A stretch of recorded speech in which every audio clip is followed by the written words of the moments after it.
Cuando quieran podemos empezar. Bueno, Bueno. habilito la cámara un segundito. Si querés, hago una breve presentación, Gladys, y ya arrancás. Genial. Bueno, buenos días, porque iba a decir buenas tardes, pero todavía no estamos en las tardes. Espero que anden bien.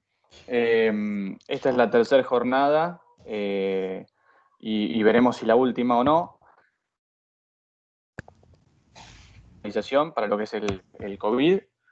En este caso, en el área médica nos acompaña Gladys, la doctora Gladys Tebaldi, la doctora Mariana Martínez de María, y desde el área de seguridad e higiene, quien les habla, el licenciado Homero Villafañe, y también está por allí, que no le veo la cara, pero debe estar por ahí, el licenciado Diego Roca Tagliata, responsable del Departamento Judicial Lomas de Zamora. Bueno, Gladys, cuando quieras.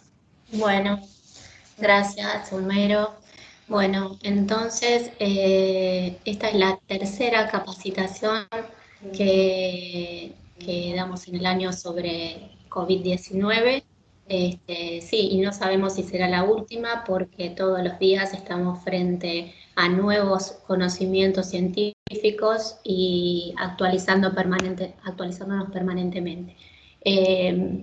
Yo, si no hay problema, voy a sacar, es una pena que tenga que cerrar el video y dejar la presentación porque tenemos una baja conexión de internet para no correr el riesgo de que se corte. Igual si se llega a cortar en algún momento, me avisan. Bueno, ¿se ve la presentación? Sí. ¿Lo vemos? Sí, sí. Perfecto. Bueno.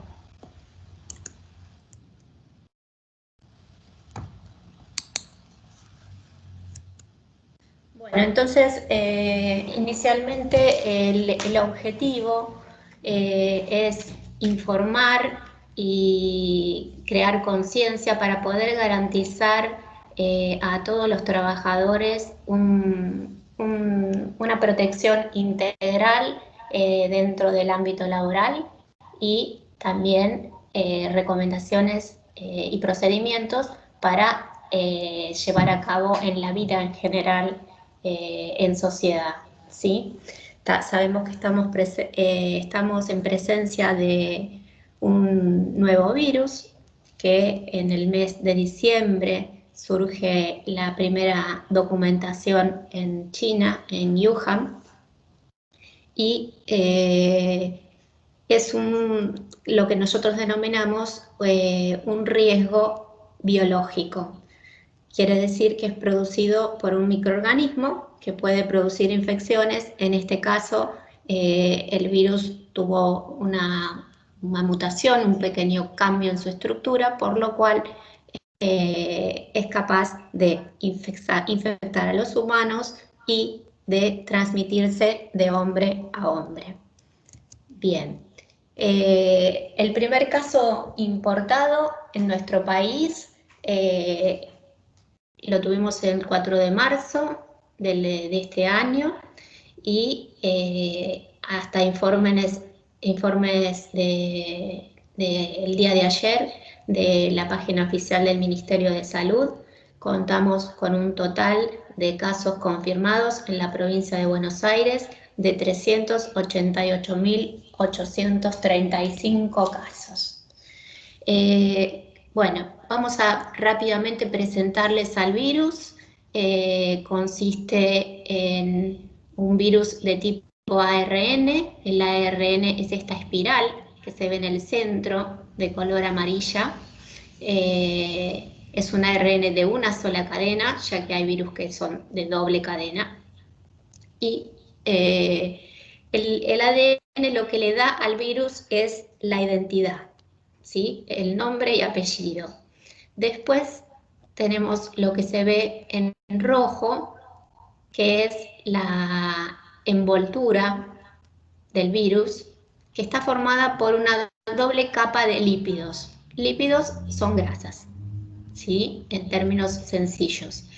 Y una serie de proteínas que acá se ven en diferentes colores, las verdes, las celestes, y la proteína vedet de este virus, que es la que se ve en violeta, altamente compleja, que se la llama glicoproteína S o proteína espicular o spike como su denominación es, y esta fundamentalmente va a tener la importancia porque es la parte de la estructura viral que se va a unir a un receptor específico en las células humanas, justamente en el epitelio del aparato respiratorio, de la cavidad oral, se une de receptores también en células alveolares a nivel del pulmón y también en receptores a nivel de otros órganos. Eso ya se sabe actualmente, por eso es que las manifestaciones que inicialmente las enfocábamos al aparato respiratorio y al pulmón, hoy en día sabemos que pueden ser manifestaciones sistémicas, o sea, que se pueden extender a otros órganos. Bueno, eso después vamos a hablar un poquito más adelante. ¿Cómo ingresa el virus al organismo? A través de esta spike protein, esta glucoproteína que tiene afinidad por un receptor específico en las células, como ya dijimos, que es el receptor de angiotensina 2. A partir de que el virus y esta proteína entra en contacto con el receptor, esta es la llave que permite que el virus ingrese a la célula. Una vez que el virus se introduce en la célula, se pone en marcha un mecanismo que se llama de replicación viral. ¿Qué es la replicación? Es copiar el material genético, o sea, este ARN del virus, al ingresar a la célula, pone a la célula como una máquina que trabaja a disposición del virus y la propia célula va creando copias idénticas del propio ácido nucleico del virus. Entonces, al replicarse las proteínas virales, se replica el virus y así salen nuevos virus a infectar otras células y a unirse a otros receptores, produciendo las consecuencias que ya vamos a mencionar. ¿Qué puede pasar? Que cuando en este mecanismo de replicación viral, al crear copias de virus, uno, por ejemplo, no sea igual al resto, que esa copia sea diferente. ¿Por qué les menciono esto? Porque mucho se habla de lo que son las mutaciones, y justamente las mutaciones son un cambio en la secuencia de ese ácido nucleico que está contenido adentro del virus. Esto normalmente puede ocurrir y hay mecanismos propios encargados de repararlo, pero a veces puede que esto no ocurra. Entonces, ¿qué sería la mutación? Por ejemplo, si a la proteína S la ejemplificamos como una secuencia de letras, la mutación sería el cambio de una letra por otra, ¿sí? Es la forma más clara de que lo puedan visualizar ustedes para entender qué es una mutación, ¿sí? Por supuesto, es mucho más complejo que esto, pero eso es, digamos, en forma lo más sencilla posible, explicado lo que sería una mutación. En nuestro país, si bien en enero y cuando apareció el virus, el SARS-CoV-2, responsables de esta enfermedad del COVID-19 en China, tuvo una mutación que es la D614, no importa el nombre, que fue la original. Luego, en febrero, en Europa, sobre todo en Alemania, surge una mutación del virus, que es esta, que acá está en celeste, que ¿por qué tiene importancia? Porque esta, que es la mutación que en vez de D es G, 614, lo que cambia es una letra. Por un lado, que como ven, si esta la tiene una capacidad de replicación viral baja, esta mutación se asocia a una alta tasa de replicación viral y alta tasa de contagiosidad, ¿sí? Esta justamente es la mutación que es la dominante en nuestro país, ¿sí? Bien, ¿cómo se va a propagar el virus? Ya sabemos de la propagación por secreciones respiratorias y por saliva, por gotas y microgotas de persona a persona, y esos virus se van a alojar en vías respiratorias, cavidad bucal del otro individuo, el receptor en este caso, y a esas células que yo les contaba que tienen un receptor específico donde se pueden unir, van a empezar a invadir las células y a ejercer todos sus efectos. También, en segundo lugar, está el contacto a través de objetos o superficies contaminadas, luego de que una persona tosió o estornudó y con sus manos toca algún objeto o superficie, o luego de llevarse la mano a la cara. ¿Cuáles van a ser los síntomas más frecuentes de esta enfermedad?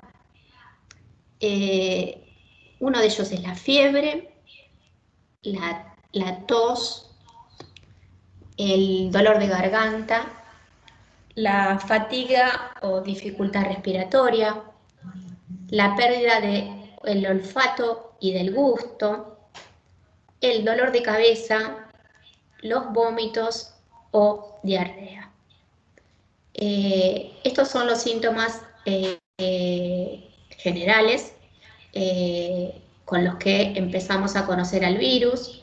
Primero eran los primeros 5 de la lista, después agregamos la cefalea o dolor de cabeza, después agregamos la diarrea y los vómitos, y hoy en día, de acuerdo a la última actualización del Ministerio de Salud de la Nación del 11 de septiembre, y la actualización posterior del Ministerio de Salud de Provincia de Buenos Aires, se agregó como síntoma de presentación que va a tener importancia en el diagnóstico del caso sospechoso, que son las mialgias, o sea, los dolores musculares, ¿sí?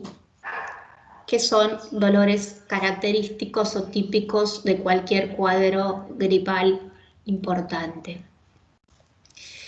Bueno, en cuanto a las formas clínicas, sabemos que hay formas asintomáticas, ¿sí? Estas personas se les puede aislar el virus, pero no tienen ningún tipo de síntomas. En general, en este caso, no vamos a saber quiénes son porque no se hace un testeo a toda la población de aquellos que son asintomáticos.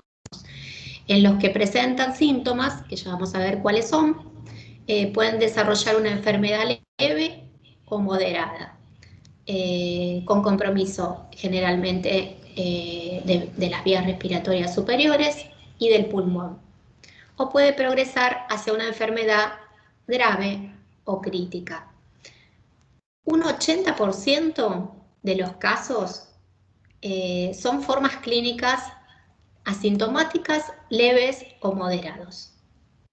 Hay un porcentaje de un 16 a un 18% con enfermedad grave o crítica, que estos generalmente son los que están internados en terapia intensiva, con respiración mecánica, y entre un 2 y un 4% de mortalidad global, que en nuestro país es más cercano al 2% la mortalidad. Pero tengan en cuenta esto, que la mayor parte de las formas clínicas va a ser de presentación asintomática leve o moderada. ¿Qué quiere decir? O que no tiene síntomas o que puede ser la peor gripe que tuviste en tu vida. Y solo el 20% va a evolucionar a formas graves o críticas. Bien, la enfermedad grave en sí sabemos que después que el virus ingresa por las vías respiratorias superiores, se va a localizar a nivel pulmonar, fundamentalmente. Ahí es donde tiene gran afinidad a unas células que se encuentran en los alvéolos, que son como unos pequeños sacos que están periféricamente a nivel de todo el pulmón y son los que permiten que se lleve a cabo el intercambio del oxígeno y el dióxido de carbono y permitir oxigenar todo nuestro cuerpo. Lleva oxígeno a la sangre y a todos nuestros órganos. El hecho de que la enfermedad empiece a afectar todas estas estructuras hace que el mecanismo de ventilación y de respiración y la capacidad de captar oxígeno se vea disminuida. Eso es el gran problema que trae la afección a nivel respiratorio, a nivel pulmonar específicamente. Las manifestaciones del COVID-19 hoy sabemos que fundamentalmente hay dos mecanismos fisiopatológicos. El primero es desencadenado por el propio virus y el segundo va a ser desencadenado por el huésped. ¿Qué les quiero decir con esto?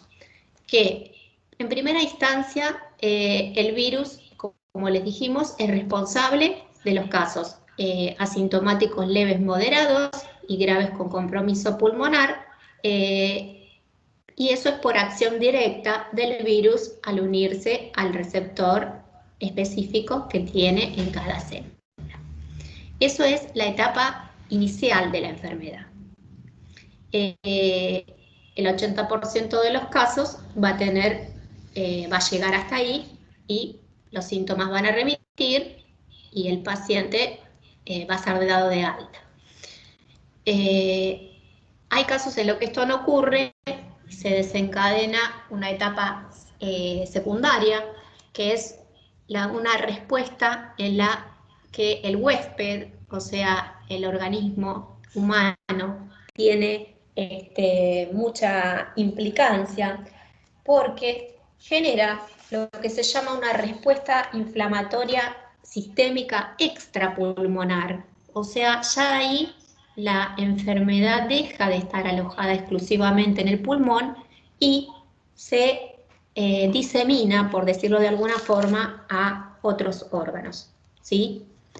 Vasos sanguíneos, riñones, corazón, intestino, cerebro, ¿sí? Hígado, fundamentalmente. Puede haber complicaciones también a nivel de la coagulación y provocar complicaciones trombóticas. Bien. Bueno, en cuanto a los síntomas en general, ya dijimos de los... Bueno, ahora primero vamos a explicar un poquito esto, para que lo comprendan un poco más. Dijimos que la primera etapa de la enfermedad, el responsable era el virus, y en la última etapa de esos pacientes más graves y críticos, el responsable es la respuesta inflamatoria del huésped.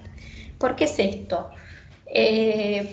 Porque se ha demostrado que el COVID-19 produce una respuesta inmune totalmente diferente, o sea, el organismo está respondiendo de una forma totalmente aleatoria y no es la forma normal que uno esperaría en una infección habitual. Entonces, el sistema inmune del organismo, que tiene por un lado como objetivo la producción de anticuerpos, que son aquellas proteínas que nos van a proteger, y cuando tenemos anticuerpos circulantes van a tender a neutralizar al virus, y en esta etapa, al neutralizar el virus, se produce la remisión de los síntomas. o puede que se active una segunda fase, que es la fase inflamatoria, de la que son responsables otra parte importante de células del sistema inmune que tienen que ver con la inmunidad celular. Y esta inmunidad celular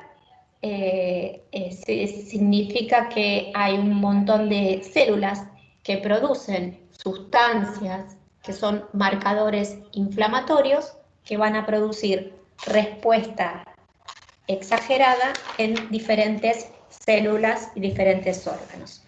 Estas son unas proteínas de bajo peso molecular que se llaman citoquinas, que tienen la acción de activar, proliferar y diferenciar las células.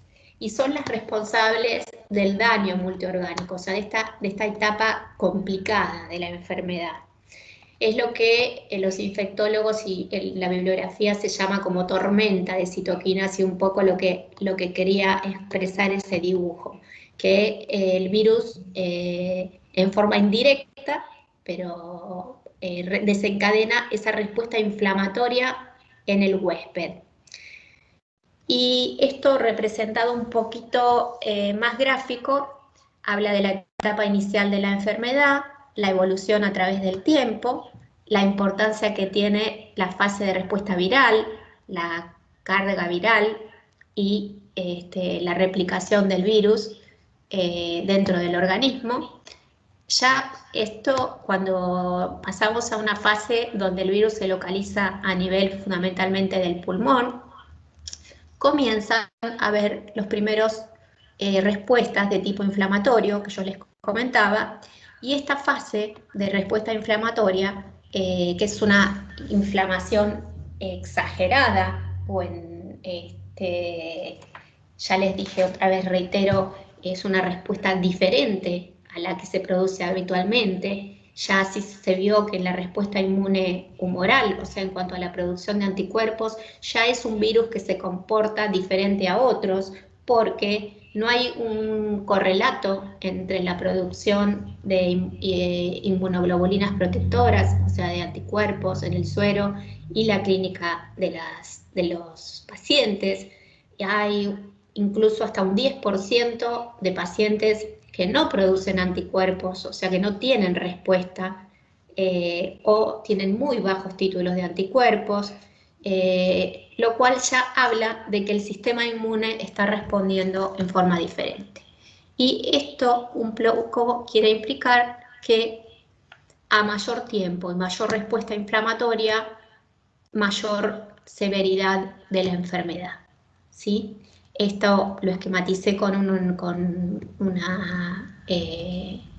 forma lineal. En realidad esto no es lineal, es simplemente un esquema para que tengan una conciencia de cómo es que se desencadena todas estas etapas tan críticas y multisistémicas que llegan a afectar todos los órganos de nuestro organismo. Bueno, también hay muchos pacientes, después de ser dados de alta, tienen lo que se denomina síndrome post-COVID agudo, que tiene una prevalencia en un 10% de casos, y consiste en la persistencia de los síntomas. Muchos vemos que más allá de 3 semanas desde el inicio de los síntomas, persisten con algunos síntomas como tos, dolores musculares, astenia o cansancio, decaimiento, discreta falta de aire, dolor de cabeza y debilidad. Perdón, voy a tomar un poquito de agua. Ahora sí. Bueno, ahora sí. Entonces, esto es lo que caracteriza al síndrome post-COVID agudo. Persistencia de algunos síntomas más allá del alta médica, y semanas o más. Bueno, ahora vamos a la definición de los casos, que resulta fundamental para nosotros garantizar el aislamiento de todos aquellos casos sospechosos y confirmados. Entonces vamos a empezar a definir qué es un caso sospechoso, de acuerdo a los últimos criterios, y sabemos que estas actualizaciones son totalmente dinámicas, ¿sí? Esto ya les dije, les comenté que era en base a las últimas actualizaciones del Ministerio de Salud de Nación y Provincia. Tenemos un primer criterio para definir lo que es un caso sospechoso, que es la presencia de fiebre de 37,5 o más, la presencia de tos, la presencia de dolor de garganta, dificultad para respirar,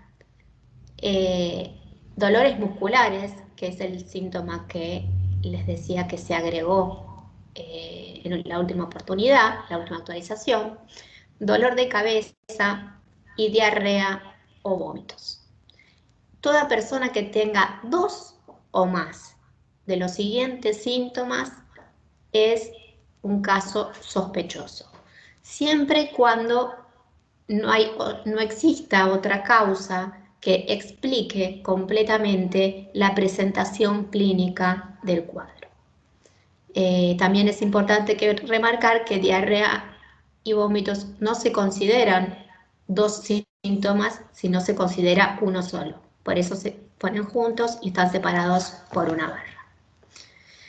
Eso es el primer criterio. El segundo criterio, como verán, en el anterior no hablamos nada de la pérdida del gusto y del olfato. ¿Debido a qué?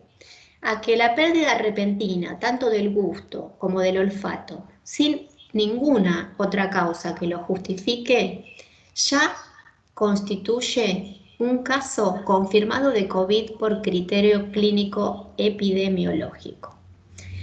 Sabemos que el virus altera órganos de los sentidos, fundamentalmente el del gusto y el olfato, en un porcentaje de un 20 hasta un 90% de los casos, o sea que hay una prevalencia muy alta, una presencia muy alta de estos síntomas, y sobre todo algo que es muy importante, que son altamente específicos, o sea, esa alta especificidad en relación al COVID-19 lo hace un síntoma de tanta jerarquía, y por ese motivo ya la sola presencia del mismo lo confirma como caso sospechoso.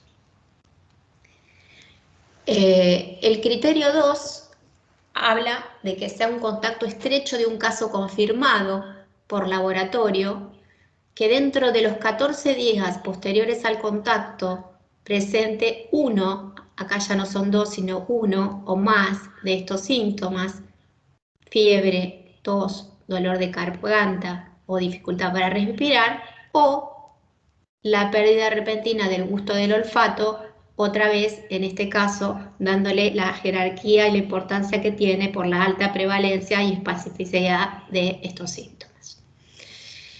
¿Qué hacemos con un caso sospechoso? Por supuesto, se indica el aislamiento. El aislamiento en este caso, si es domiciliario, en la habitación con ventilación adecuada, con baño de uso exclusivo a la medida de lo posible, no compartiendo utensilios de cocina ni toallas, obviamente no estando permitidas las visitas y los convivientes de la persona aislada también deberán permanecer con aislamiento domiciliario y no salir de la vivienda.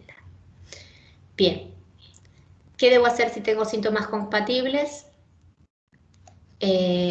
Permanecer en el domicilio, comunicarse con algunos de los centros de salud, tanto del Ministerio, del Instituto de Obra Médico Asistencial, informar al titular de la dependencia, quien será el que dará aviso a la delegación de sanidad correspondiente, generando en el sistema de presentismo, en el sistema IGEA, una solicitud de licencia médica que no se realizará como es habitual en forma domiciliaria, sino se hará por vía telefónica, por lo cual es de muchísima importancia que se informe al titular uno o dos o más teléfonos de aquella persona que va a permanecer aislada en el domicilio por este motivo, para nosotros poder, desde el punto de vista médico de sanidad, hacer un seguimiento cercano de los casos, ¿sí? Y bueno, y notificarnos en el caso de que el hisopado sea positivo y el caso se confirme o no. Bueno, entonces, ¿cómo confirmamos el caso? Obviamente es aquella persona que se realiza el hisopado gaseofaringeo y tiene un resultado positivo para SARS-CoV-2 por PCR. ¿Sí? La conducta en caso confirmado va a ser el aislamiento y bueno, y veremos que el aislamiento va a durar hasta 72 horas luego de que desaparezcan los síntomas totalmente, teniendo en cuenta que la pérdida del gusto y del olfato, sobre todo, puede persistir más tiempo, y de que hay algunos síntomas, como hablamos del síndrome post-COVID agudo, que pueden tardar más de 14 días en remitir. ¿Cómo definimos un caso confirmado según el criterio clínico epidemiológico?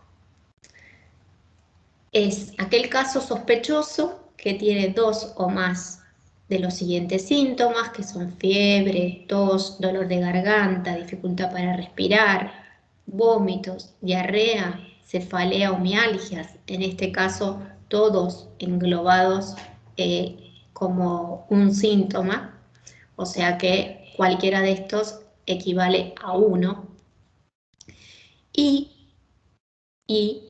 que los últimos 14 días previos al inicio de los síntomas haya sido un contacto estrecho de un caso confirmado por laboratorio. Ese es el primer criterio. Y el segundo criterio, volvemos a lo mismo, la persona que presente pérdida repentina del gusto y del olfato en ausencia de cualquier otra causa identificada. Y también últimamente se han visto en cuanto a los órganos de los sentidos, aparte de la afección del gusto y del olfato, en algunos casos en donde existe pérdida aguda de la audición. Bueno, el caso confirmado por criterio clínico epidemiológico tiene la misma conducta que cualquier caso confirmado. Se indica el aislamiento. Bueno, debiendo seguir su evolución clínica diariamente. Y el alta de estos casos se otorgará a los 10 días desde la fecha de inicio de los síntomas, y reiteramos, luego de 3 días, 72 horas de involución o estabilidad de los síntomas respiratorios, siempre en aquellos pacientes con cuadros leves o moderados que no requirieron internación. Y por supuesto no considerar la pérdida del gusto del olfato, y también tener en cuenta, como les decía, la presencia de síntomas residuales que pueden persistir hasta 2, 3 o más meses. ¿Cómo se define el caso descartado? Es el caso sospechoso, sin antecedentes de contacto estrecho con un caso confirmado y que no detectamos el genoma viral en una muestra tomada en forma adecuada. ¿Cómo definimos contacto estrecho? Es cualquier persona que haya permanecido a una distancia menor a 2 metros, con un caso confirmado y durante al menos un espacio de 15 minutos. Esto incluye tanto a los familiares o convivientes, a las visitas y a los compañeros de trabajo. O sea que dentro del ámbito de trabajo hay que tener en cuenta que un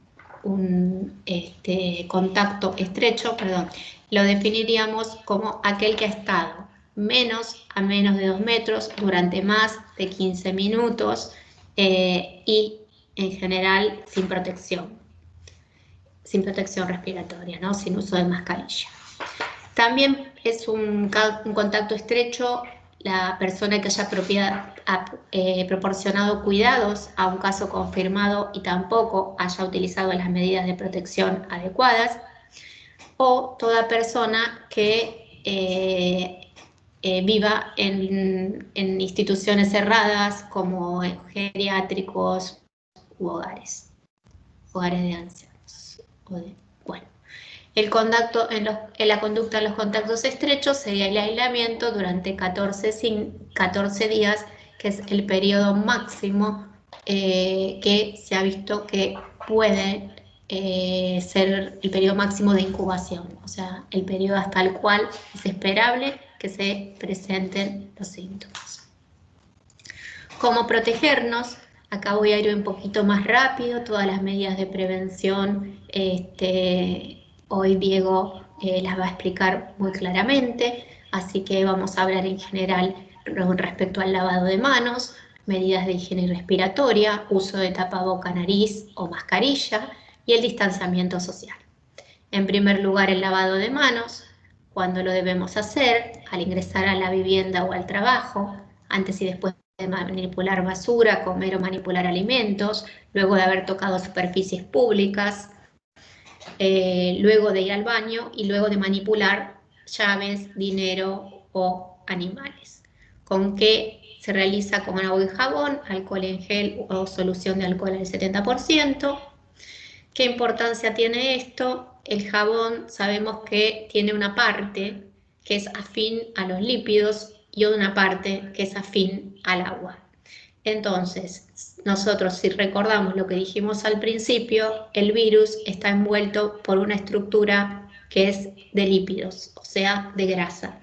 Entonces, si nosotros mojamos nuestras manos y usamos jabón, las moléculas de jabón lo que van a hacer es unirse a esta cubierta de grasas del virus, rompiéndola.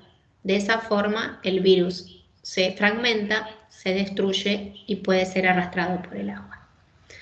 Bueno, en cuanto a la técnica correcta, ya van a hablar Diego más específicamente, con agua y jabón o con alcohol en gel durante 40 a 60 segundos o con alcohol en gel durante 20 a 30 segundos. Bueno, esto lo voy a pasar porque también lo van a especificar bien los chicos. En cuanto a medidas de higiene respiratoria, cubrirse la nariz y la boca al toser o estornudar, o usar un pañuelo descartable, desechar inmediatamente el papel en el cesto de basura más cercano y proceder posteriormente a la higiene de manos. Uso de tapaboca nariz. Bueno, sabemos que es obligatorio durante toda la jornada laboral. Las mascarillas son de uso individual y hoy en día tenemos que pensar que las mascarillas nos van a acompañar durante un largo tiempo, así que hay que pensar que la mascarilla que vamos a comprar o que vamos a hacernos tiene que cumplir con las condiciones o los requisitos de fundamentalmente cubrir desde la mitad de la nariz, boca hasta el mentón, y lateralmente tiene que estar cubierta totalmente la zona de maxilar sin permitir que exista una separación entre una luz, digamos, entre la piel y el barbijo. Lo habitual es que no se usen correctamente, lo que se ve es que la gente lo usa por debajo de la nariz. Yo sé que hay que usarlo muchas horas y que eso cuesta, pero lamentablemente usarlo así no tendría ningún sentido. En cuanto a forma de colocación y demás, van a explicarlo más adecuadamente los chicos, así que voy a seguir con esto. Sabemos que cuando la mascarilla se rompe o se moja, es momento de cambiarla y que no podemos tocarnos la cara o quitarnos la mascarilla dentro de nuestro lugar de trabajo, ni cuando salimos de de nuestro domicilio. Es importante también, saber que esto se debe a que el uso de mascarilla disminuye la probabilidad de contagio del virus. La cuarta medida, que es el distanciamiento social de 2 metros. ¿Por qué es de 2 metros? Porque mientras una persona habla por el término de aproximadamente 15 minutos y no usa la adecuada mascarilla, protección respiratoria, puede eliminar partículas a través de la saliva, de la proyección de micropartículas que pueden tener un alcance de hasta 1,5 metros.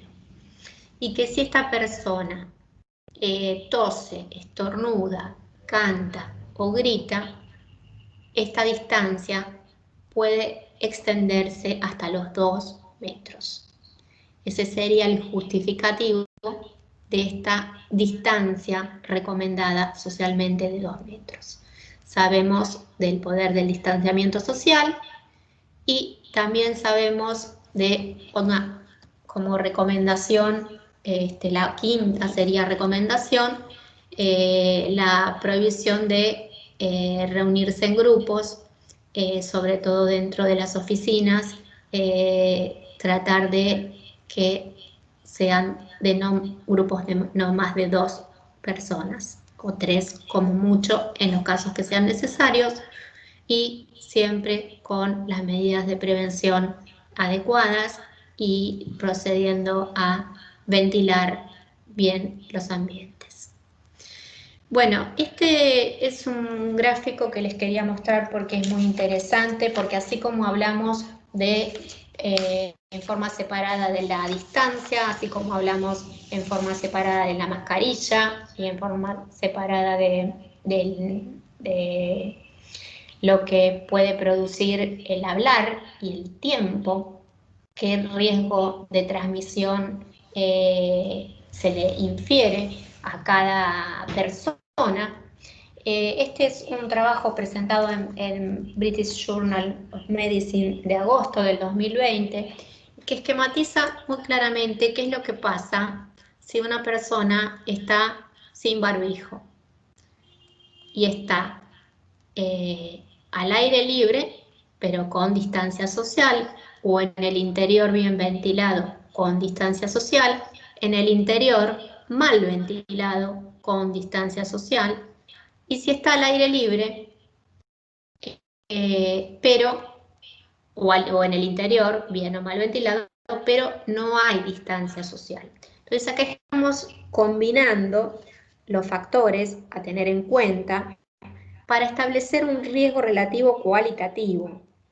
Y se ve que en aquellos justamente que no usan barbijo y no están en silencio ni hablan, sino gritan o cantan, que sería el mayor riesgo, y están en el interior mal ventilados, y más aún si no se cumple con la distancia social, el riesgo de transmisión viral va a ser alto.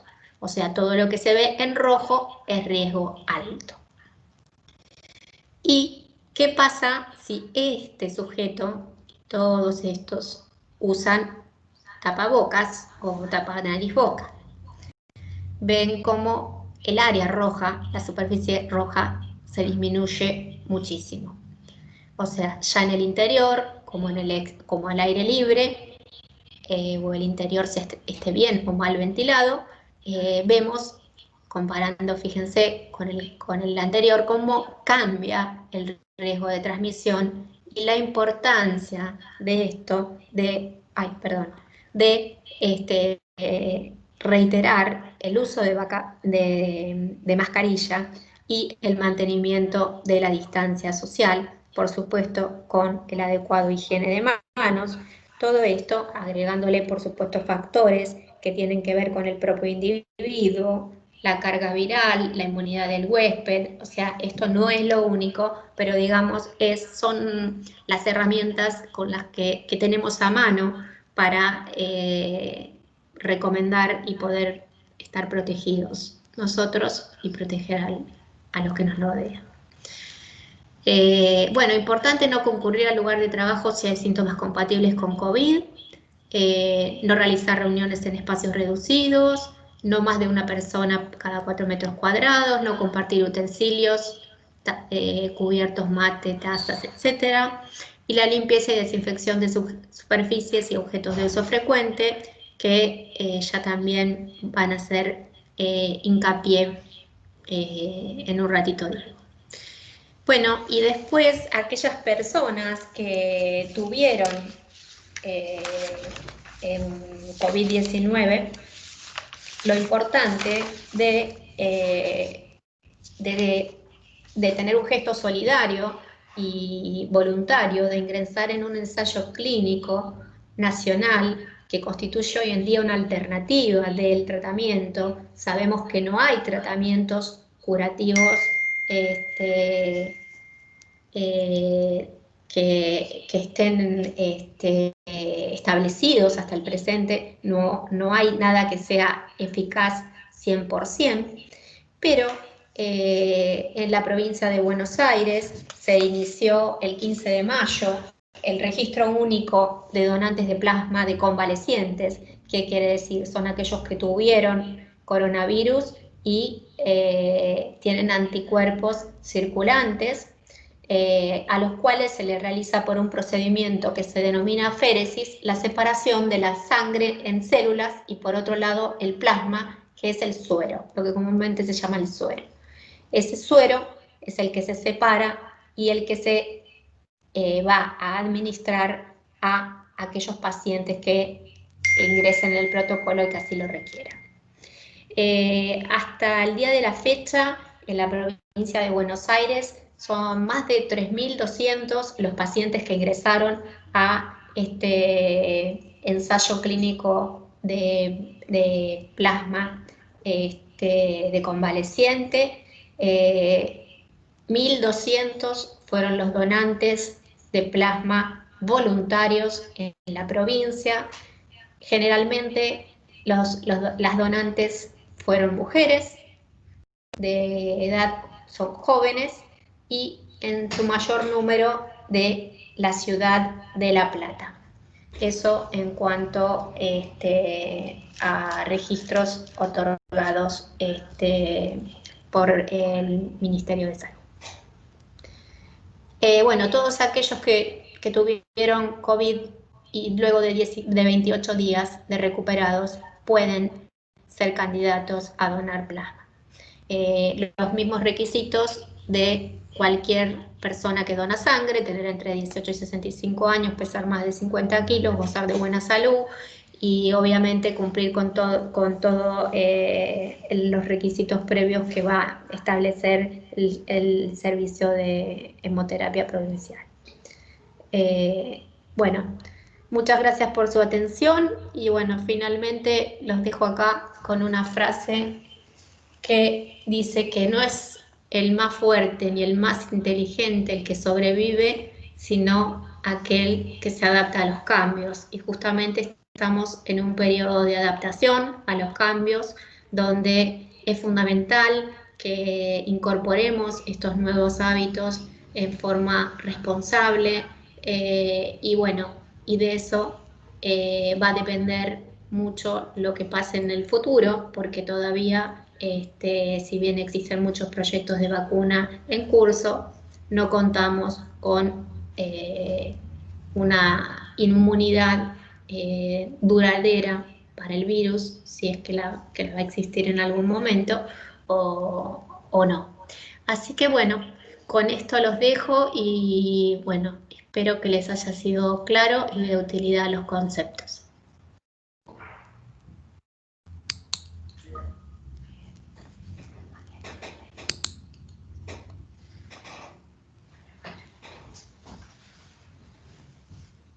Bueno, no sé si sigue Diego ¿Cómo te va, Gladys? ¿Cómo estás?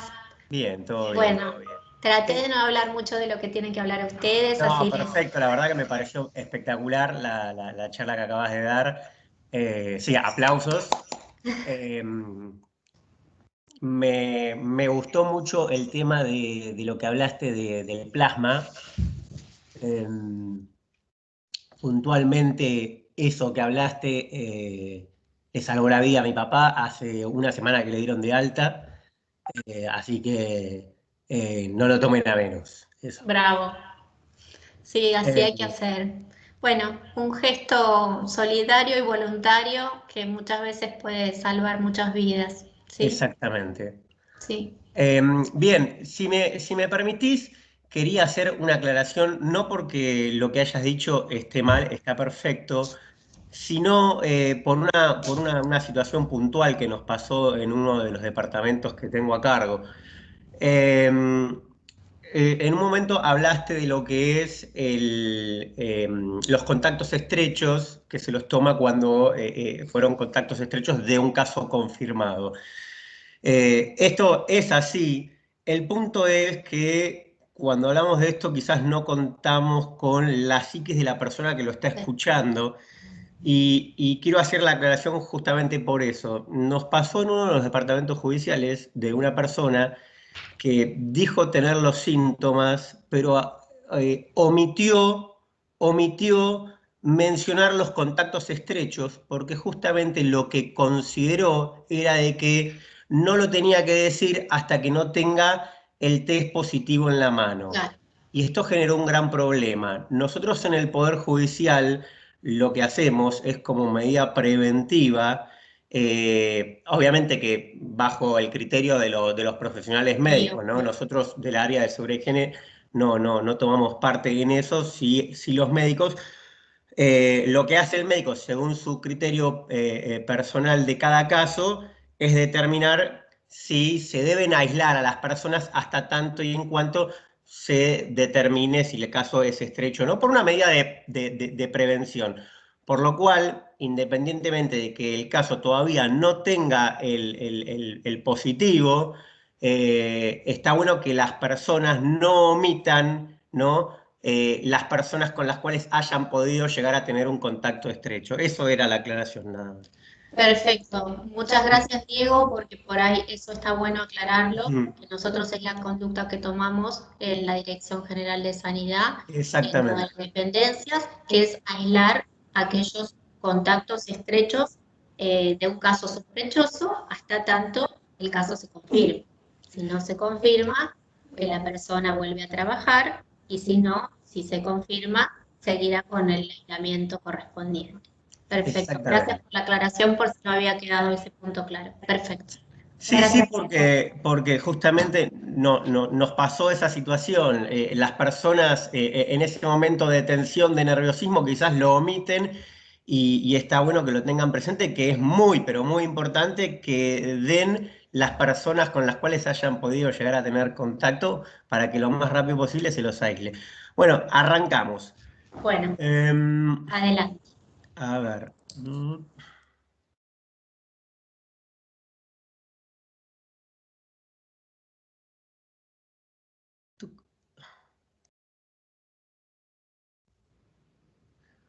Lo que voy a hacer es esto. A ver. Voy a sacar la camarita así no molesta.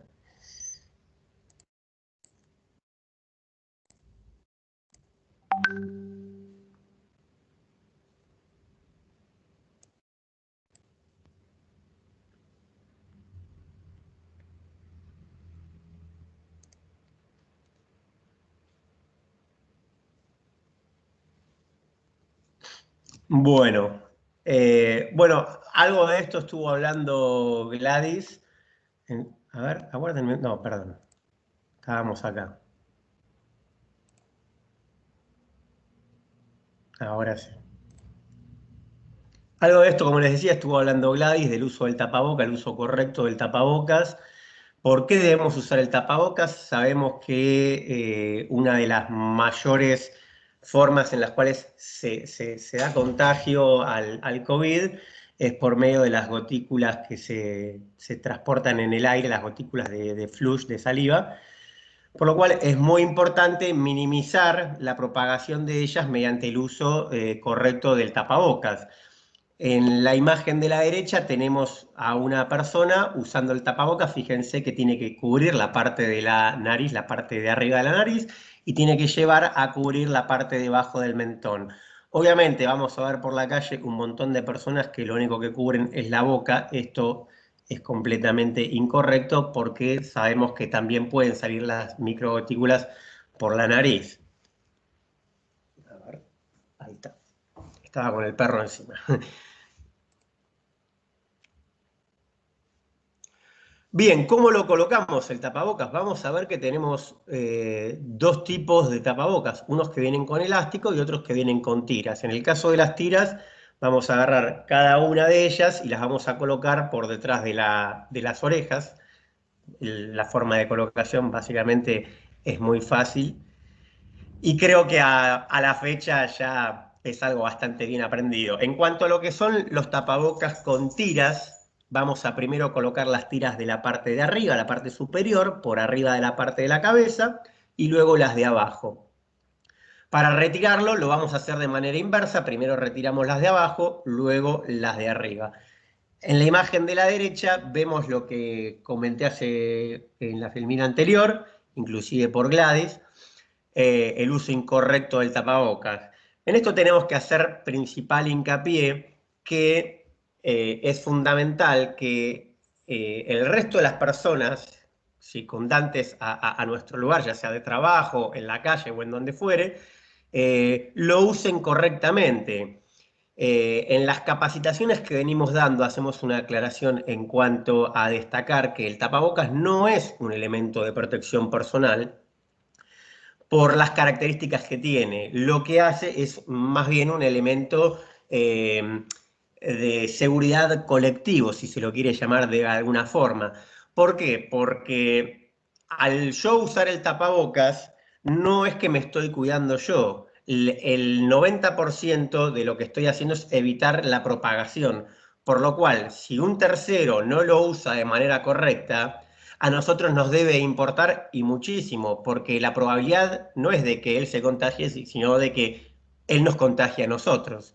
Y como sabemos, esto no tiene sexo, no tiene raza, no tiene género, no tiene absolutamente nada. Todos somos factibles de poder contagiarnos.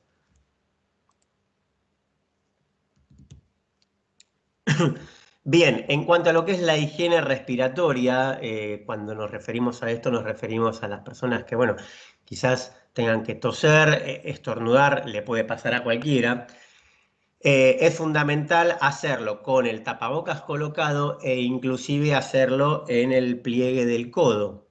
Perdón, de esa Diego. forma, sí. Disculpame que te interrumpa, Homero te habla. Sí. Te hago una consulta. ¿Vos pasaste las filminas? Porque acá se está viendo solamente la primera. Las estoy pasando. A ver. Macana. Pero no sé. Bueno, puede fallar, dijo Tuzam, lo dijimos varias veces ya, ¿no? Sí, sí.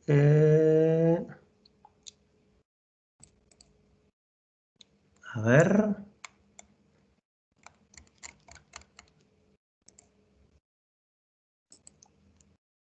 Vamos de nuevo. ¿Ahí se ve? ¿Ahí cambió? No. Ahí estás en la primera. Espérame.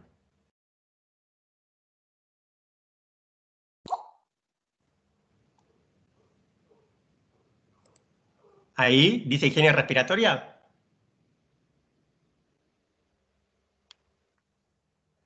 No, en mi máquina no. A ver. Roberto, tenés la mano levantada. ¿Vos querés comentar algo? A ver, sí, decinos. ¿Me escuchan? Sí, te escuchamos. Perdón, Diego, disculpa la interrupción. Era una pregunta dirigida a Gladys, seguramente cualquiera de los dos, y lo pregunto desde el ego. Era por el tema del PCR. Hice la pregunta en el texto. Una PCR es temporánea, pasada la segunda, tercera o quizás los 28 días, que den positivo. Esto puede ser así habiendo sido yo un asintomático. Lo digo porque pudo haber sido un asintomático, se detectó una partícula de proteína, da positivo el PCR y yo puedo ser un donante de plasma. ¿Esto es viable? ¿Es posible que la PCR extemporáneamente den positivo y no porque necesariamente en ese momento del análisis de la prueba esté cursando la infección? Perfecto. Morena, ¿querés contestarle? Sí, ya lo habíamos hablado en la charla anterior de que podía haber persistentemente ser positiva la detección de ARN viral y que no necesariamente se traducía en un virus viable que pueda tener capacidad de infectar a otras personas, ¿sí? Son fragmentos de ARN subgenómico que se estrechan a vesículas dentro del citoplasma celular que porque están adentro de esas vesículas no van a ser degradados por las enzimas del huésped y es lo que da las PCR persistentemente positivas. Y también hay que ver retrospectivamente cómo fue ese asintomático, porque cada vez se están viendo más asintomáticos que en realidad son pausisintomáticos. Algún síntoma tenían, o tenían una congestión leve nasal, o sea, haciendo el diagnóstico retrospectivo se está viendo que el asintomático total es cada vez menos. Es pausisintomático, un síntoma al que no le damos importancia. Una congestión nasal porque estuvimos tomando frío la noche anterior y queda así, ¿sí? Pero hay muchos pacientes que tienen pruebas de PCR persistentemente positivas durante semanas o durante meses, incluso después de la recuperación, pero bueno, no serían virus con capacidad replicativa, ¿eh? Se cree que en una persona que tuvo una infección leve puede durar hasta 10 días y en pacientes graves, críticos o en pacientes inmunodeprimidos hasta 15 días esa PCR positiva. Y el intervalo más largo asociado con el virus, pero que competente y con replicación, ha sido de 20 días desde el inicio de los síntomas, ¿sí? Pero está el caso de este jugador de fútbol Dybala que fue estudiado a nivel mundial, en donde era persistentemente positivo y que ocurría esto, que no tenía la capacidad de infectar a otros, ¿sí? Muchísimas gracias sobre explicación. Muchísimas gracias. Muy claro. Son muy amables. Bien. Ahora, Diego, a ver si podemos. Díganme si se ve la imagen. Dice tapabocas en verde arriba. No, no se ve. No, se ve la pantalla con todos la de inicio. Qué cosa de locos. Bueno, perfecto. Entonces, si se ve la de inicio, vamos a hacer así. Vamos a arrancarla desde acá. Diego, discúlpame, te interrumpa yo, Fernando. Ahora no estamos viendo ninguna. Si querés podés compartirlo y al compartir usar la opción escritorio, que va a mostrar siempre, vamos a ver siempre lo que vos estés viendo. Ok. Ahí sí se ve. ¿Ahí se está viendo? Sí, Ok, sí, se perfecto. está viendo. Ok, perfecto. Ahora Bueno, sí, perfecto. la filmina de tapabocas, recién estuvimos hablando. Lo voy a pasar de acá porque evidentemente hay algún error que desconozco cuál pueda llegar a ser. Estuvimos hablando también de cómo colocar y retirar el tapabocas que tiene las cintas elásticas e inclusive el tapabocas que tiene las tiras. Lo que les mencionaba justamente era lo que habíamos hablado con Gladys hace unos momentos, del uso incorrecto del tapabocas, bien, en cuanto a que no cubría completamente el rostro, o sea, la nariz y la boca. Por último, lo que les estaba comentando era en cuanto a lo que es la higiene respiratoria, cubrirse el rostro al estornudar y toser, inclusive teniendo el tapabocas colocado, de manera tal de tener una doble protección, o sea, generar como barrera el codo, el pliegue del codo, e inclusive tener también colocado el tapabocas. Bien, seguimos. Cuidados al trasladarnos. Ya sea que nos traslademos por medios de transporte públicos o bien por un medio de transporte privado, puede ser un vehículo, una moto, una bicicleta, lo que fuera, tenemos que tener presentes ciertas cuestiones, como por ejemplo, lo mejor es transportarse al aire libre. Puede ser caminando, puede ser en bicicleta, en moto, monopatín, lo que fuere, al aire libre. ¿Por qué? Porque vamos a estar con renovaciones de aire constante e inclusive vamos a estar expuestos a los rayos del sol. Por lo cual son dos factores muy buenos a considerar. En el caso de que nos desplacemos por medios de transporte privados, vehículos o lo que fuere, que son cerrados, tenemos que tener la precaución de siempre que subimos, sanitizarlos por alcohol al 70%, con una franela, con un trapo, todas las superficies de contacto que se accionen, comúnmente, ¿no? Ya sea el tablero, volante, palanca de cambios, etc. En el caso de lo que son los transportes públicos, tenemos que tratar de tener la precaución de subir a aquellos que podamos mantener una distancia de seguridad. Tener colocado en todo momento el tapabocas y al descender tener la precaución de sanitizarnos las manos. Obviamente está por más decir que no tenemos que tocarnos la cara, ¿no? Evitar tocarnos la cara, porque todas las superficies de contacto que toquemos podrían llegar a tener contacto con alguna persona que ya estuviese contagiada. No obstante esto, hay nuevos estudios que determinan la probabilidad de contagio por contacto de superficies. Después más adelante lo vamos a ver. Bien. Bueno, a ver, el título dice la responsabilidad es de todos sobre lo que es el uso obligatorio del tapabocas. Quiero incluir también lo que es el distanciamiento. El distanciamiento ya sabemos que es mantener una distancia de seguridad entre persona y persona de al menos 2 metros. Y cuando hablamos de que la responsabilidad es de todos, nos referimos a que no alcanza con que yo lo haga, como les mencioné anteriormente. Les hice hincapié en que el tapabocas no es un elemento de protección personal por cuanto cuida al tercero y no tanto a la persona que lo está usando. Entonces, ¿qué quiere decir esto? Que yo lo que estoy haciendo es cuidar al otro y el otro tiene que tener la responsabilidad de cuidarme a mí. En el ámbito laboral, todos somos responsables de esta tarea, desde la jerarquía más baja hasta la jerarquía más alta. Si yo veo a alguna persona que no está cumpliendo con esta normativa, lo que debemos hacer es remarcárselo, obviamente, con respeto y sin faltar al respeto, ¿no? Obviamente, pero sí hacerle mención de que debe colocarse el tapabocas y que debe mantener una distancia de seguridad de al menos 2 metros. La recomendación en cuanto a esto es justamente, inclusive en el protocolo establecido por la Corte y por el Ministerio Público, en ambos dos menciona lo que es mantener la distancia de seguridad.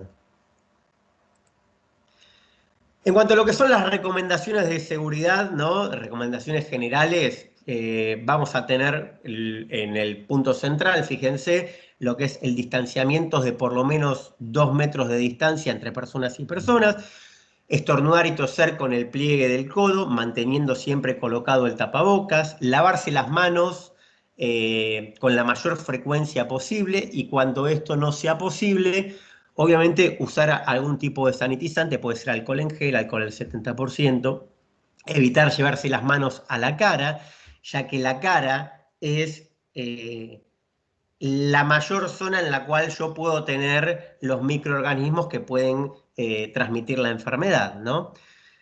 Y obviamente buscar atención médica, esto lo habló anteriormente Gladys. Bueno, en muchos edificios del Poder Judicial y en otros ámbitos también, inclusive en los ámbitos privados, vamos a encontrar escaleras y ascensores. Siempre que sea posible, es mejor utilizar la escalera. Obviamente que no siempre esto es factible, ya sea por factores físicos de la persona, por la cantidad de pisos que tenga que subir, pero bueno, la recomendación en esos casos es tratar de evitar los conglomeramientos dentro del ascensor y, dentro de lo que sea posible, poder acceder a ella con la menor cantidad de personas posibles. Siempre que sea posible, utilizar la escalera como preferencia. Seguimos con lo que son las precauciones generales. Les dije lavarse las manos o sanitizárselas con alcohol en gel o alcohol al 70%. Mantener los ambientes ventilados. La recomendación que les damos es en una periodicidad de 1 hora, mantener una circulación de aire natural de por lo menos 15 minutos. No tener contacto con las personas en cuanto a saludarse con las manos, saludarse con un beso, que sabemos que son prácticas que generacionalmente ya se venían implementando. Es difícil quizás romper con eso, pero tenemos que aprender a la fuerza. Lo que pasa que en esta cuestión el COVID nos lleva puestos. Solamente por eso es que se hace hincapié y se refuerza constantemente mediante estas capacitaciones, se toma prioridad, ¿no?, en hacer hincapié en estos temas. Obviamente, no compartir utensilios de cocina, mate, bombilla, inclusive les voy a decir el termo, ¿no? Esto es una práctica social que se da comúnmente en todos los lugares. Son hábitos que ya están incorporados. Y muchas personas me han preguntado, bueno, está bien, no comparto el mate, pero bueno, la pava sí, o el termo sí. No, porque básicamente lo que estoy haciendo es pasarlo de mano en mano, y justamente esa es la idea que tenemos que evitar, ¿no? Bien, siguiendo con las precauciones generales, mantener la limpieza de mi espacio de trabajo. ¿Qué quiere decir esto?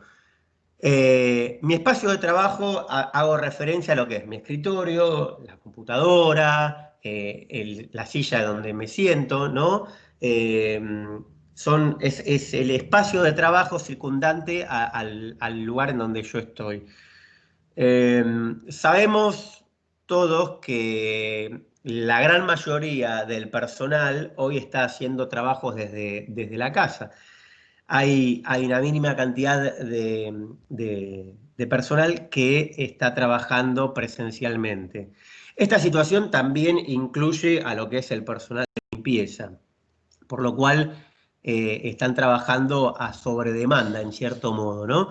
Y la idea, como les decía antes, es una cuestión de dar una colaboración en todo sentido y obviamente cuidarnos nosotros, ¿no? No puedo esperar a que venga el personal de limpieza y si no, no limpio, porque la realidad es que a fin de cuentas el perjudicado voy a ser yo, por lo cual lo tengo que limpiar. Bien, mantener la limpieza de lo que son artefactos personales como el teléfono, teléfonos celulares, los bolígrafos, la silla. Usar el tapaboca correctamente y usarlo en la periodicidad correcta. ¿Qué quiero decir con esto? Lo mencionó anteriormente Gladys. El tapabocas se va a ir humedeciendo. Cuando se vaya humedeciendo, va a aumentar la proliferación de microorganismos propiamente en el mismo tapabocas, por lo cual lo que debo hacer es reemplazarlo. Bueno, y por último, mantener la limpieza también de todas las zonas de contacto que se utilizan normalmente, ¿no? Los picaportes de las puertas, las perillas de abertura de las ventanas, las barandas en las áreas de acceso público. Ok. Diluciones. Cuando hablamos de diluciones, estamos hablando de los elementos justamente para sanitizar. Lo que tenemos que tener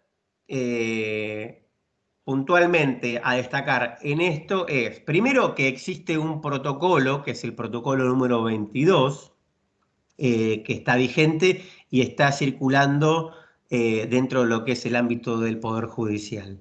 Lo que nos determina es cómo se debe hacer la limpieza y cuáles son las cantidades de dilución de cada uno de los productos. En el caso de lo que es la lavandina, vamos a utilizar, en el caso de tener lavandina de 25 gramos por litro, una cucharada por litro, una cucharada sopera al punto de rebalse.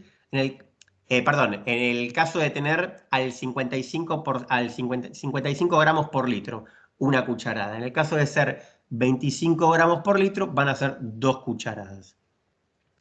Y en el caso de tener alcohol al 96%, van a ser 7 partes de alcohol y 3 partes de agua. Tenemos que tener, en cuanto a lo que es la lavandina, hacer hincapié en que la dilución que vamos a utilizar para desinfectar nos va a durar aproximadamente entre 8 y 12 horas. Por lo cual, la recomendación que les damos es no preparen grandes cantidades de solución, porque lo que no utilicen al otro día ya no tiene ningún sentido, no sirve.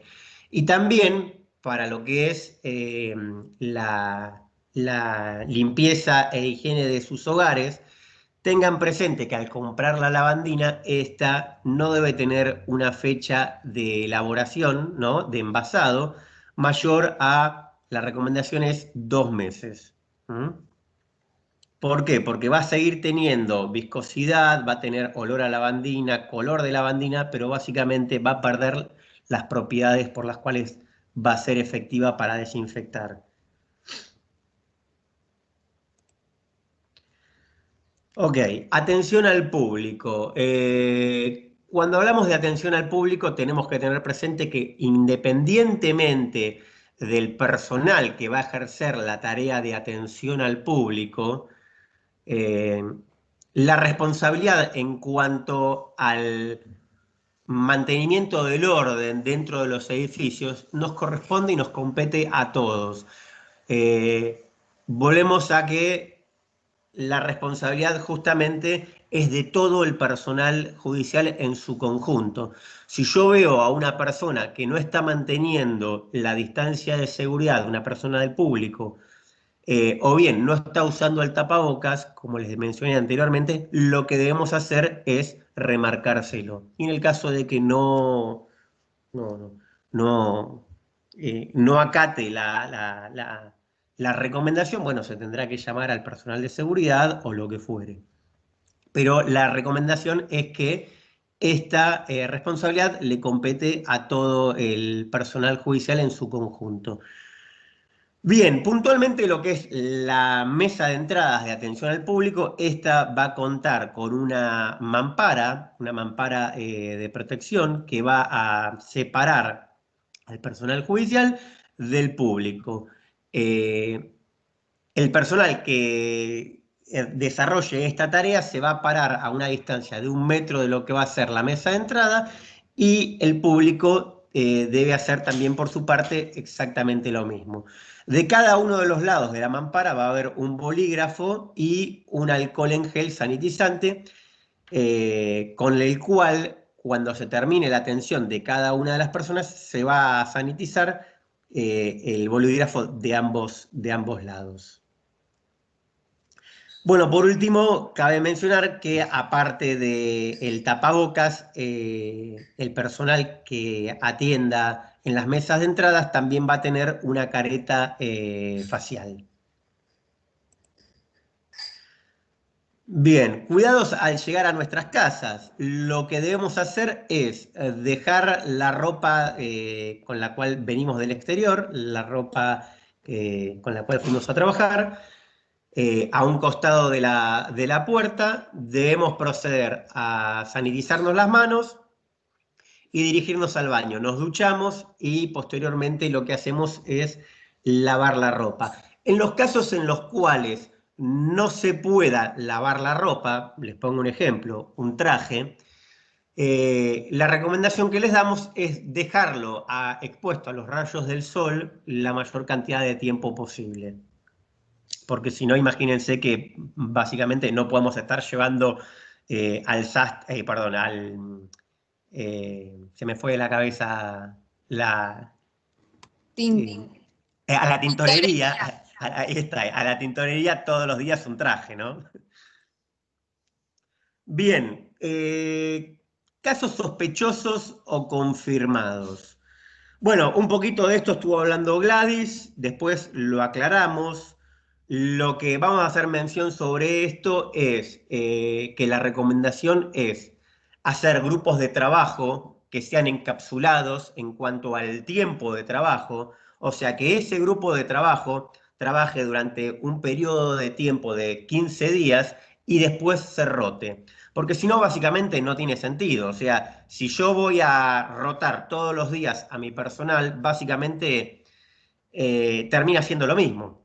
Termina siendo lo mismo que juntarlos a todos. Entonces, la recomendación que se les da es hacer grupos cerrados, concentrados, de un mínimo de personas con los cuales se muevan en periodos de 15 días aproximadamente. Con relación a lo que es la limpieza de los espacios de trabajo, hacemos hincapié en esto, en que la limpieza es la limpieza cotidiana y rutinaria que se hace normalmente. No hay una limpieza exhaustiva o una limpieza pormenorizada. La limpieza debe ser primero Discúlpame, Diego. Sí. Dicen por el chat que no se escucha. Yo te escucho bien, pero no sé si todos se Bueno, escuchan perfecto. bien. ¿Qué es lo Sí, que no se te escucha escucharon? Te bien, repito. Se escucha bien, ¿eh? ¿Se escucha ¿Se bien? escucha bien? Bueno, perfecto. Ok. Bueno, les decía, la limpieza debe ser rutinaria. Al empezar y terminar la jornada laboral, la limpieza se debe hacer mediante agua con una solución jabonosa o detersiva, un detergente, por medio de lo que es acción mecánica. ¿Qué quiere decir esto? Agarrar un trapo y frotar. Luego lo que se va a hacer es, se va a enjuagar y luego se va a agarrar una... Nosotros decidimos usar lavandina porque es lo más conocido y consideramos que es lo que mejores resultados nos va a dar, ya que si no el tiempo nos iba a llevar puestos en ese sentido. O sea, para usar un nuevo agente desinfectante debíamos volver a capacitar, ¿no?, a la totalidad del Poder Judicial y el tiempo no será escueto en ese sentido. Y como todos los agentes desinfectantes sirven exactamente para esta cuestión, lo más conocido es la lavandina y lo que se viene usando hace muchísimos años. Bueno, ya les dimos las soluciones. Entonces, por último paso, lo que se hace es, se utiliza la solución dada anteriormente y también se aplica mediante acción mecánica, o sea, por el uso de frotado de un trapo.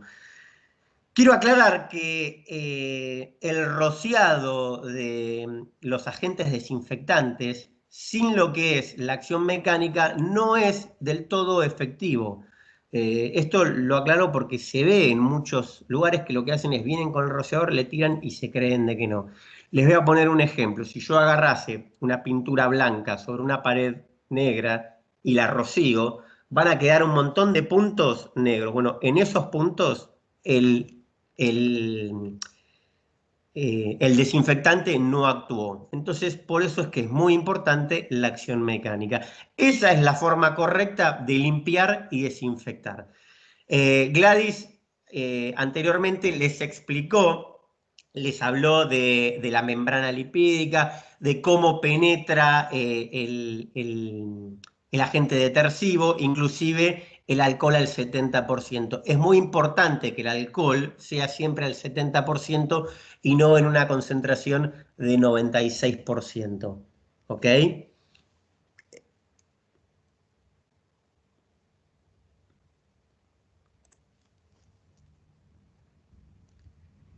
Bien, se los voy a maximizar para que lo... ¿Cómo lavarte las manos correctamente? Mojate las manos. Aplica suficiente jabón para cubrir toda la superficie de la mano. Frotá la palma de las manos entre sí. Frotá la palma de la mano derecha contra el dorso de la mano izquierda entrelazando los dedos y repetí lo mismo con la otra mano. Frotá la palma de las manos entre sí con los dedos entrelazados. Frotá el dorso de los dedos de una mano contra la palma de la mano opuesta manteniendo unidos los dedos. Rodeando el pulgar izquierdo con la palma de la mano derecha, frotalo de igual modo con movimientos de rotación y repetilo con la otra mano. Frotá la punta de los dedos con la mano derecha contra la palma de la mano izquierda haciendo un movimiento de rotación e igual con la otra mano. Enjuagate las manos. Secalas con una toalla de un solo uso.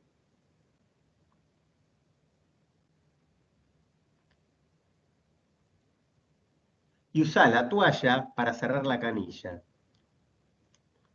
Tus manos estarán seguras ahora. Recordá que todo este procedimiento debe durar entre 40 y 60 segundos.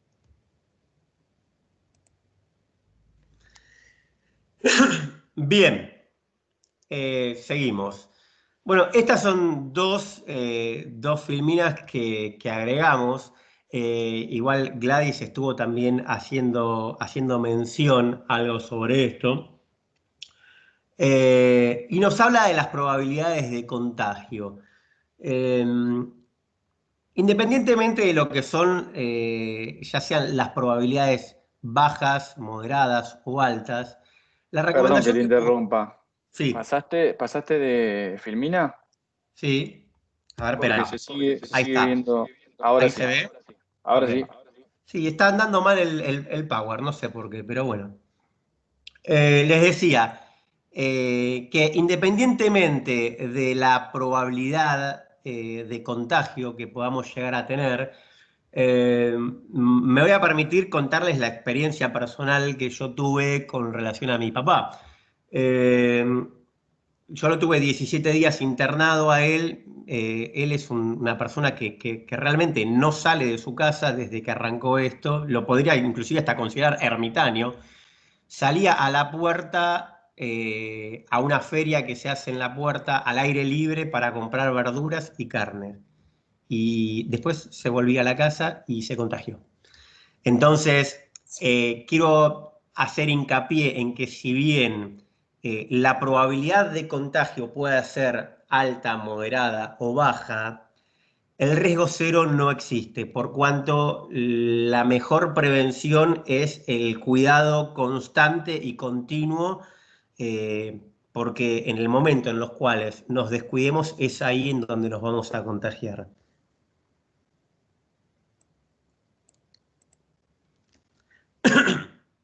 Bueno, fíjense que vamos a tener, por ejemplo, en rojo, ¿no? En amarillo y en verde, de acuerdo a el tipo de riesgo de cada uno de los espacios, ¿no? Obviamente que estar dentro de un espacio interior va a ser mucho más riesgoso que estar al aire libre. Pero como les reiteraba, o sea, si bien son cálculos probabilísticos, el riesgo cero no existe y bueno, y creo que soy el mejor ejemplo de eso, ¿no? Por el caso del que les acabo de contar. Bien, ¿cómo desinfectarse las manos? Básicamente la acción es exactamente la misma que la que vimos en el video anteriormente de lo que es limpiarse las manos con jabón líquido. O sea, el movimiento de las manos. La única variable es que lo que debemos usar es alcohol en gel. Tenemos que tener presente que cuando usamos alcohol al 70% con un dosificador, evitar tirarnos en el cuerpo, evitar tirarnos en la ropa, eso no tiene sentido, e inclusive cuando hacemos eso se generan gotas muy pequeñas que muy rápidamente se van a evaporar. Entonces lo que estoy haciendo es básicamente generar una atmósfera combustible, por lo cual podría ser el comienzo de una ignición de un principio de incendio. Y no creo que nadie de ustedes quiera tener ese tipo de accidentes. Por lo cual, la recomendación es, si tienen un rociador, aplicarlo muy cerca a un trapo y con ese trapo pasarlo sobre las superficies. No estar tirando eso así libremente porque es una situación peligrosa. Siempre que se apliquen alcohol en las manos, alcohol en gel o alcohol al 70%, esperar a que se evapore antes de tocar alguna superficie porque podríamos llegar a generar alguna descarga electrostática y también podría llegar a encender. Bien, y con esto terminamos con una frase con la cual la venimos dando desde el comienzo, que es que el todo es más que la suma de las partes.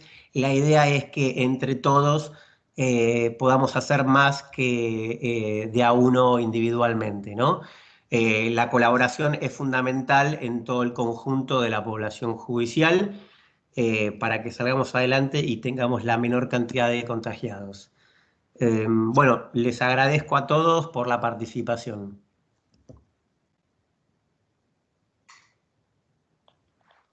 Muy bueno, excelente. Si les parece, les paso las consultas que nos han hecho por el chat, así las vamos respondiendo. Bueno, la primera creo que fue la que Roberto se pudo hacer ahí charlada, así que ya está contestada, que era a propósito del PCR. Perfecto. Lo que nos están consultando varios, anticipo, es si les podemos prestar las PPT.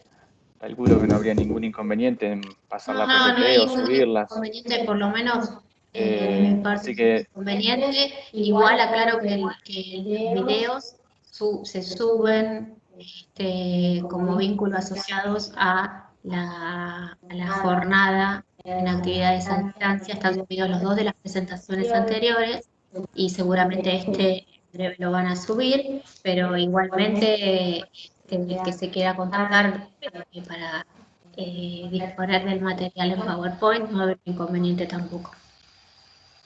exactamente, no va a haber ningún problema. Después hay otra pregunta que es de Adalupe Martínez, que consulta en caso de trabajar las 6 horas si hay que cambiar la mascarilla. Eso lo dijo un poco Diego y un poco Gladys hoy, que la mascarilla se cambiaba cuando estaba, defectuosa, cuando estaba sucia visualmente y cuando estaba húmeda. Eso depende de la actividad que uno hace en el trabajo. Hay quienes la mascarilla le va a durar sin ponerse húmeda 6 horas y también depende de la tela con la cual está confeccionada, y a otras personas no. Yo siempre salgo de casa con 2 cubreboca nariz, por las dudas, como para no quedarme sin nada a mitad de la jornada laboral. Pero bueno, a medida que uno lo va usando, se va dando cuenta de que se puede usar toda la jornada, que no interfiere en absolutamente nada con las tareas habituales. Y bueno, uno se acostumbra como a todo. Obviamente, si una persona está todo el día atendiendo el teléfono, se le va a humedecer más que si uno está solamente tipeando y contestando cosas, digamos, a nivel informático. Pero bueno, eso queda a criterio de cada uno y la tarea que realiza.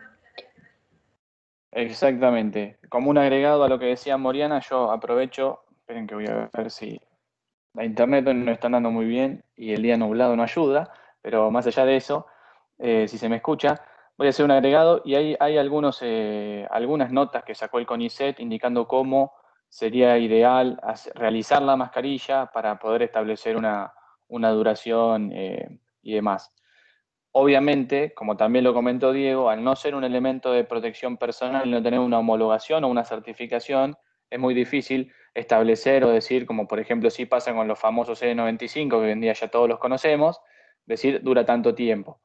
Pero sí, me parece un buen parámetro el que mencionaba recién Moriana o el que también comentó Gladys, el decir, bueno, si ya la siento que está humedecida o siento que se ensució o que se rajó o lo que sea, la podemos cambiar. Bueno, después leo muchas felicitaciones para los expositores, así que aplausos. Después, Adalupe, ahí les contesté a todos, por si quieren. Tienen el correo de la Coordinación de Seguridad e Higiene y tienen los internos. Hoy en día, el muchacho que está trabajando es Juan Cerdá. Nosotros nos estamos turnando también, estamos haciéndolo justamente cada 15 días, turnos presenciales. Así que ya les dejo en el chat la misma presentación, tienen tanto el correo como los teléfonos. Acá hay una consulta que hace Roberto. Consulta a propósito de si se conocen ventajas o desventajas del amonio cuaternario respecto del preparado del alcohol, teniendo en cuenta lo inflamable y el poder residual. Yo me atrevo a hacer un comentario a propósito de esto, que es, recién Diego habló un ratito largo de la lavandina, y hay algo que en esta vez no dijo, pero que sí dijo las veces anteriores, que es que la lavandina también tiene un bajo costo, comparándola con lo que es el amonio cuaternario y con lo que son los tipos de desinfectantes que hoy en día están más de moda, digamos, de alguna manera. Sí es cierto que el amonio cuaternario no tiene la inflamabilidad que tiene el alcohol, eso sí es una verdad, pero nosotros, si nos preguntan a nosotros cuál es la recomendación para qué desinfectante usar, lavandina diluida.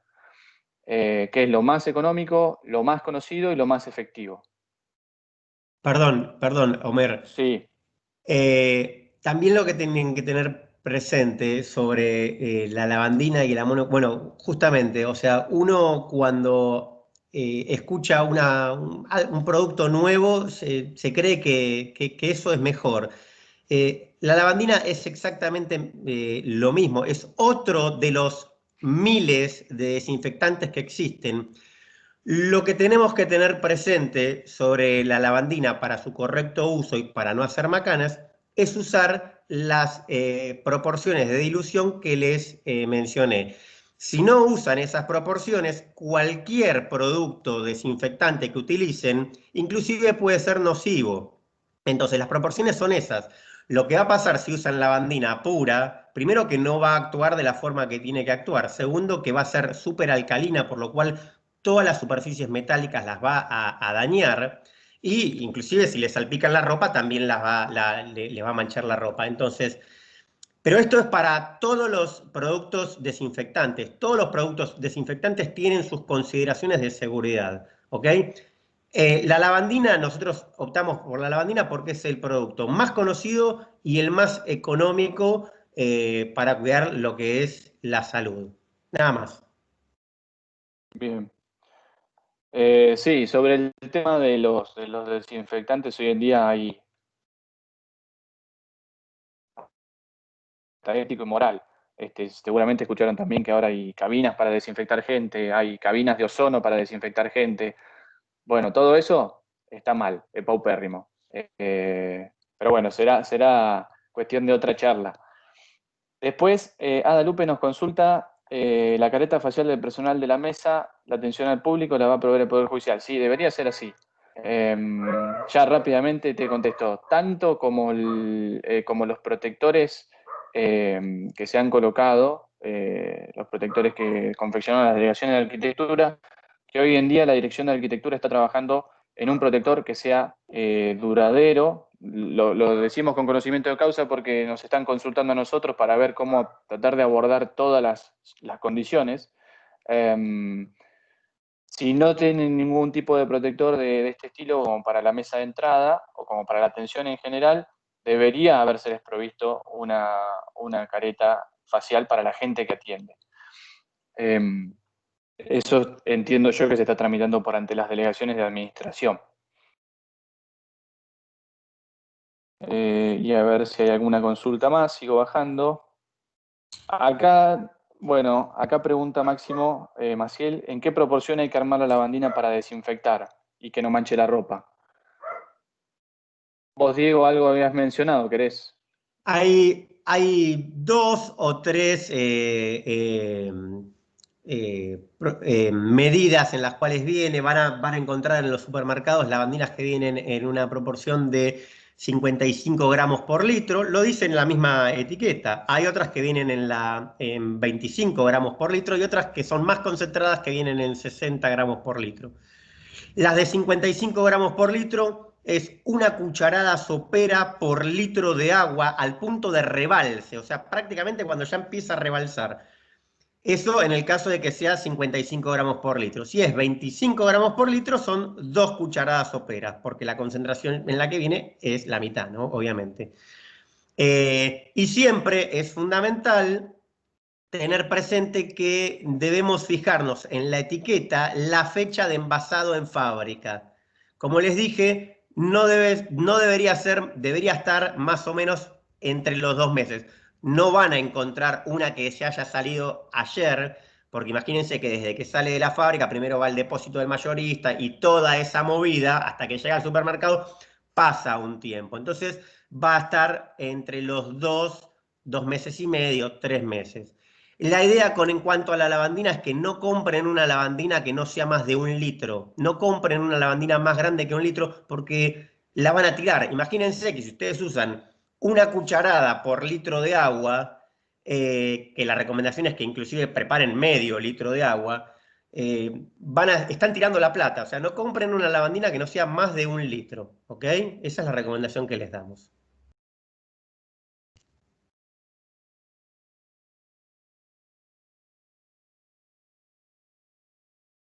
Acá tenemos otra aclaración. Ada Lupe dice, el protector que mandaron de nylon está colocado no hasta la base, entonces el rostro no queda cubierto totalmente. Sí, por favor verifiquen eso. Sí, despreocúpate, Ada. La idea es que estamos trabajando en conjunto con arquitectura para poder hacer un protector que sea eficaz y que sea duradero. Quédate tranquila que en eso estamos laburando bastante. Bueno, preguntas no hay más. Fer, ¿estás Bueno, por ahí? creo que no hay más preguntas. Muchas Acá gracias, estoy. Diego, muchas gracias, Homero, muchas gracias, Moriana.